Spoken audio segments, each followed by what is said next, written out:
Eddie, come here. Let me show you. The old crumb wouldn't accept our dimensions. Can you beat that? Every time I try to save a buck, he's got all the money in the world. Why should he care? Look at this, Eddie. Column 32. Let's see. Here's 32 over 2 what?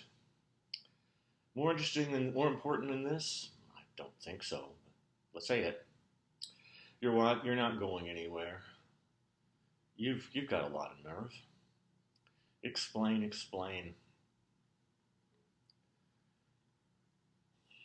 Did you see the man who just came out of here? Who just called out of here? Corcoran, he bled me from ear. He cut my throat from ear to ear. Corcoran Cherokee is bleeding me to death. Did you hear what I just said? Do you know what that means? It means I don't want explanations from you or from anyone else. Not explanations, drawings, and fast. No kidding, Eddie. Sometimes I wonder about you. She'll have to wait. I've got a $250,000 deal waiting for you. You came in here yesterday with some screwball tale about a rabbit. Is this the same deal? If it is, I told you I'd take care of it. Do you see this? Wrong. See this? Wrong. At 6 o'clock this morning, while you were tucked in your warm little bed, I was waiting at the airport for Corcoran to land to tell me this was wrong, and you want to talk about rabbits.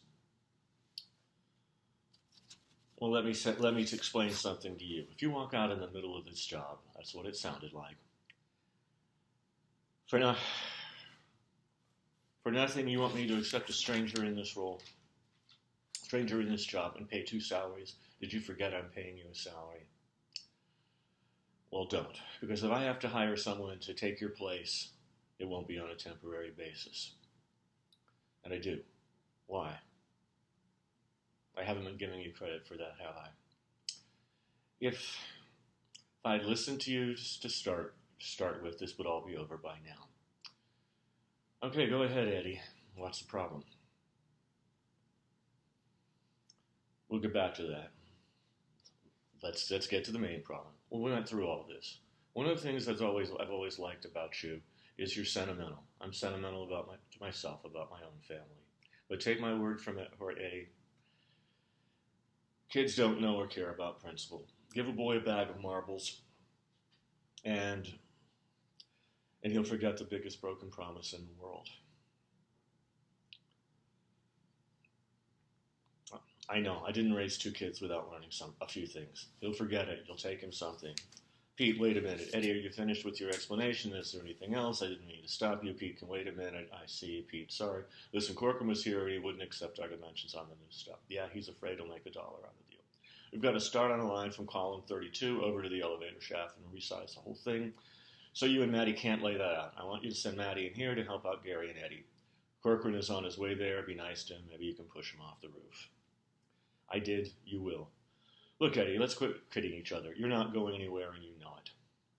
You knew it when you came in here. Your wife put you up to this and your heart wasn't in it from the start. I'm not dumb enough to be taken in by a sob gag like that. There's money at stake. Big money. You and I both know you're not going to walk out on a job that you've been in for 8 years just to get a lousy rabbit out of a lousy trap. I'm a man of principle, too, up to a point.